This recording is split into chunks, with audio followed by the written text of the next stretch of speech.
Lectura de la profecía de Ezequiel. Esto dice el Señor Dios: recogeré a los hijos de Israel de entre las naciones, a donde han ido. Los reuniré de todas partes para llevarlos a su tierra. Los haré una sola nación en mi tierra, en los montes de Israel. Un solo rey reinará sobre todos ellos. Ya no serán dos naciones, ni volverán a dividirse en dos reinos. No volverán a contaminarse con sus ídolos, sus acciones detestables y todas sus transgresiones. Los liberaré de los lugares donde habitaban y en los cuales pecaron. Los purificaré, ellos serán mi pueblo y yo seré su Dios. Mi siervo David será su rey, el único pastor de todos ellos. Caminarán según mis preceptos, cumplirán mis prescripciones y las pondrán en práctica.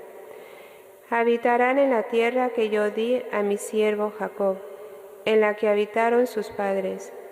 Allí habitarán ellos, sus hijos y sus hijos de sus hijos para siempre, y mi siervo David será su príncipe para siempre.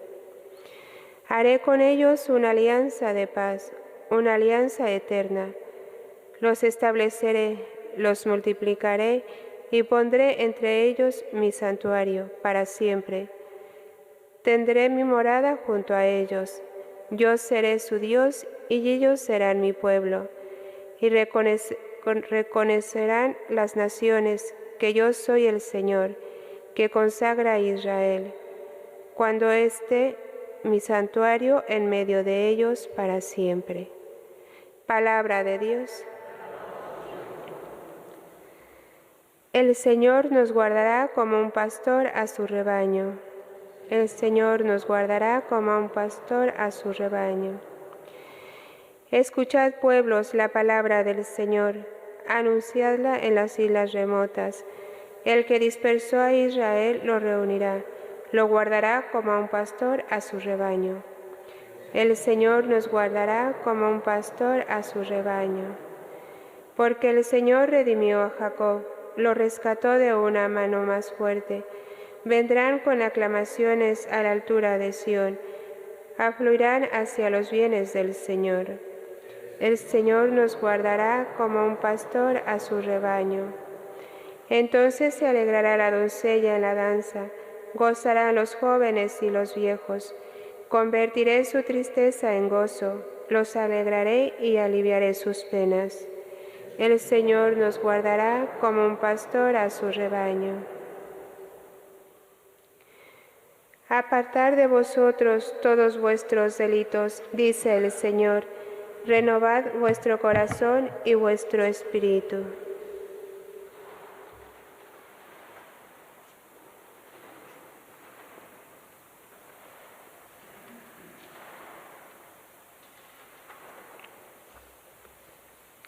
El Señor esté con vosotros. Lectura del Santo Evangelio según San Juan.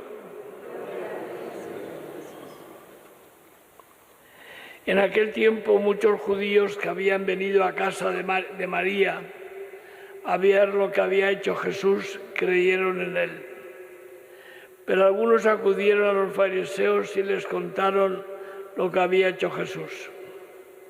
Los sacerdotes y los fariseos convocaron al Sanedrín y dijeron: ¿qué hacemos? Este hombre hace muchos signos.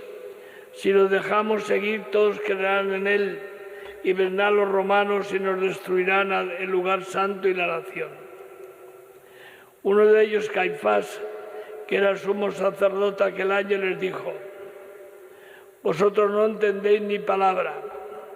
¿No comprendéis que os conviene que uno muera por el pueblo y que no merezca la nación entera? Eso no lo dijo por propio impulso, sino que por ser sumo sacerdote aquel año habló proféticamente, anunciando que Jesús iba a morir por la nación, y no solo por la nación, sino también para reunir a todos los hijos de Dios dispersos. Aquel día decidieron darle muerte.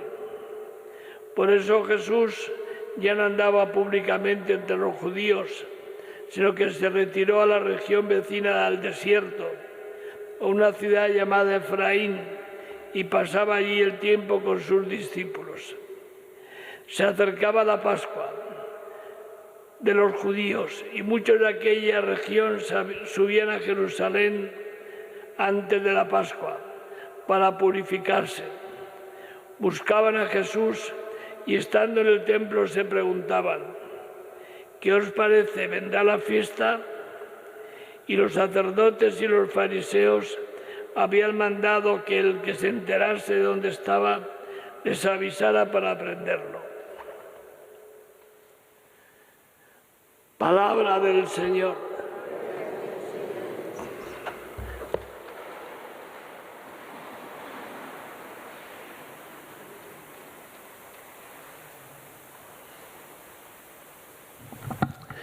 Estamos leyendo durante toda esta semana textos del Evangelio de San Juan, que son una discusión muy profunda, muy serios, de las intrigas de los sumos sacerdotes y los escribas y fariseos para acabar con Jesús, para prenderle y darle muerte.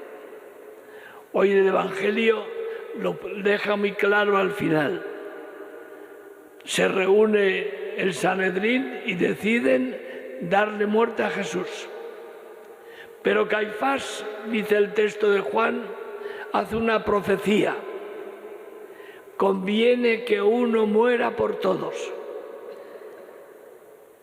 Esa es la conciencia de que Jesús tiene de su propia muerte.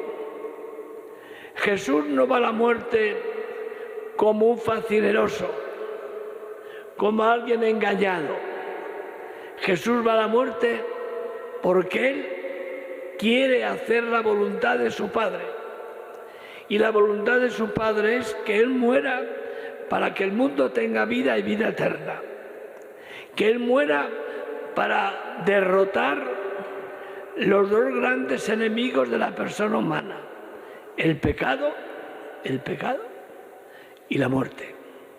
Esos son los dos grandes enemigos que Cristo va a vencer en esta Semana Santa, como todas las Semanas Santas. Él tiene muy claro la conciencia de que asume la muerte para salvarnos y redimirnos. Si le preguntáramos a Jesucristo: Señor, ¿por qué asumes la cruz?, nos respondería: por amor. ¿Por qué te dejas prender? Por amor. ¿Por qué te dejas crucificar? Por amor. ¿Por qué resucitas? Por amor. La Semana Santa es la escuela del aprendizaje de lo que es el amor de Dios. No lo olvidéis nunca, porque el amor humano es muy frágil. Se puede romper, se puede malinterpretar, se puede juzgar, etcétera, etcétera. Pero el amor de Dios siempre es fiel, nunca falla.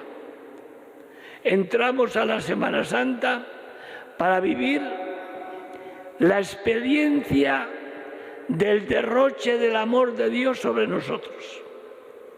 Dirá San Pablo: el amor de Dios ha sido derramado sobre nuestros corazones. No solamente dado, derramado, es decir, nos ha inundado de amor. Eso es lo que celebramos la Semana Santa.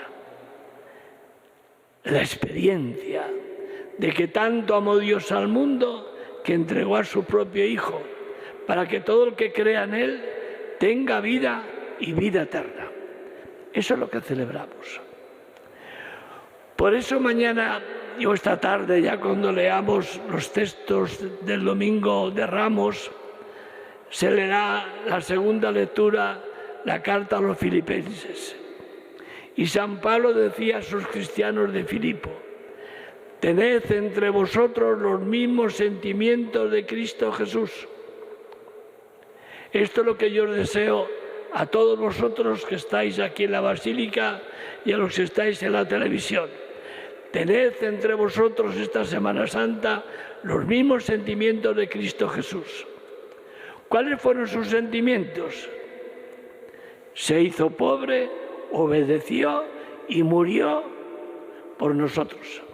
Esos son sus sentimientos. La humildad, la obediencia y la entrega hasta la cruz y muerte de cruz. Esos son sus sentimientos. Por eso os deseo que al entrar en esta gran Semana Santa, que siempre es nueva, no hay ninguna Semana Santa que se repita. El amor de Dios siempre es nuevo. El amor de Dios siempre da vida.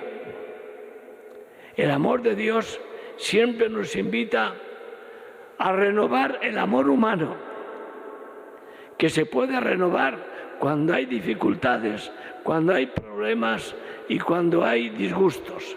Se puede resolver y se puede volver a ser un amor limpio, alegre y entregado. Vamos a leer mañana y esta tarde, la Pasión y el Viernes Santo. Me gustaría que meditarais todos los personajes que aparecen en esta historia de la Pasión del Señor. Yo siempre me impresiona dos figuras de la lectura de la Pasión: la figura de Judas y la figura de Pedro. La figura de Judas con un beso entregas al Hijo del Hombre. Una cadena de desastres, una cadena de pecados que le lleva a entregar a Jesús y que termina con una terrible desgracia, que es el suicidio. Hermanos, me asusta y no lo quieren dar las estadísticas de los suicidios de adolescentes y jóvenes que existen en España. ¿Por qué se suicidan tantos jóvenes y tantos adolescentes? Nadie quiere entrar en un diálogo profundo, porque se los ha dejado desnudos. Los hemos dejado sin sentido a la vida, con tantas leyes nefastas del sí es sí, de la ley trans, de la ley de la eutanasia, de la ley del aborto. Hemos dejado al mundo sin sentido de la vida. Y cuando uno pierde el sentido de la vida, pues estorba en este mundo y termina en el suicidio. Y la figura de Pedro me encanta siempre. Qué distinta de Judas. Judas termina con el suicidio. Pedro se encuentra con la misericordia. Se encuentra con el perdón del Señor, llora su pecado y comienza una vida nueva. Eso es lo que hace el amor de Jesucristo. Llora tu pecado y comienza una vida nueva.